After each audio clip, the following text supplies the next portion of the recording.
السلام عليكم ورحمة الله وبركاته. ازيكم عاملين ايه؟ يا رب تكونوا بخير. النهاردة هنعمل مع بعض كشري مصري طريقة جميلة أوي وسهلة.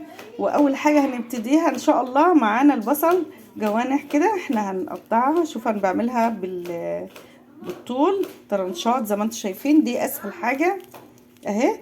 وهنحط معلقة ملح، وهنحط معلقة نشا، معلقتين نشا مش معلقة واحدة، عشان نخلي بقى ايه البصل كده مقرمش وجميل معانا. ونقلبه كويس قوي. خلاص قلبنا كويس، نقوم حاطين بقى ايه مش كتير يا جماعه عشان تقدري تتحكمي في ايه في البصل كده وتحمريه كويس ويبقى ناشف معاكي، ما يبقاش طري. يعني احنا بنقلب بقى ايه، نحاول نسيبه نفرقه من بعض كده، والنار تكون عاليه اهو. الزيت يكون سخن يا جماعه زي ما انتم شايفين كده، ياخدش وقت معانا. زي ما انتم شايفين كده معايا حمص وبسويه على نار هاديه بردك، وبكون ايه نقعاه الاول، غسلاه ونقعاه عشان يبقى سهل معانا. سلقت اهو كل حاجه بثواني كده. حطيت النوعين مع بعض، المكرونه اللي هي الصغيره مع ايه القد كده. هبدا بقى ايه اعمل الشعريه، عشان اعمل رز بشعريه يا جماعه بثواني كده وسهله. وبكده خلصت اهو. هحط الرز، حطيت الرز بديله تقليبتين كده. هوريكم كل حاجه واحده واحده مع بعض كده. هقوم حاطه بقى ايه الميه، طبعا انت عارفه القالب بتاعي. وخلصت كمان زي ما انتم شايفين كده معايا العدس خلص، كل حاجه خلصت.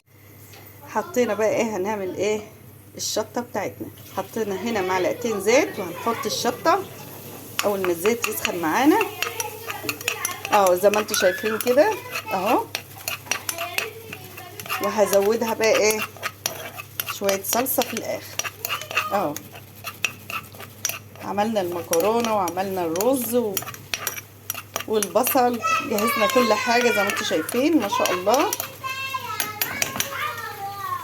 زي ما انتم شايفين كده دي الشطه يا جماعه، بنحطها في نص ايه معلقتين زيت، ونجيب معلقتين صلصه ونحطهم كده.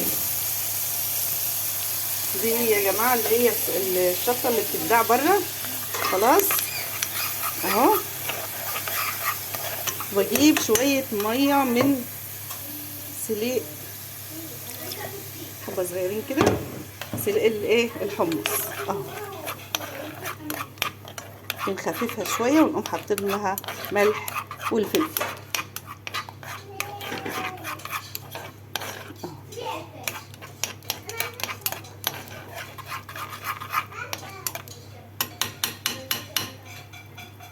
وبكده زي ما انتم شايفين كده بسم الله ما شاء الله احلى طبق كشري. شايفين الجمال؟ اتفضلوا معايا، ما تنسوش الاشتراك في القناه وتفعيل الجرس. السلام عليكم.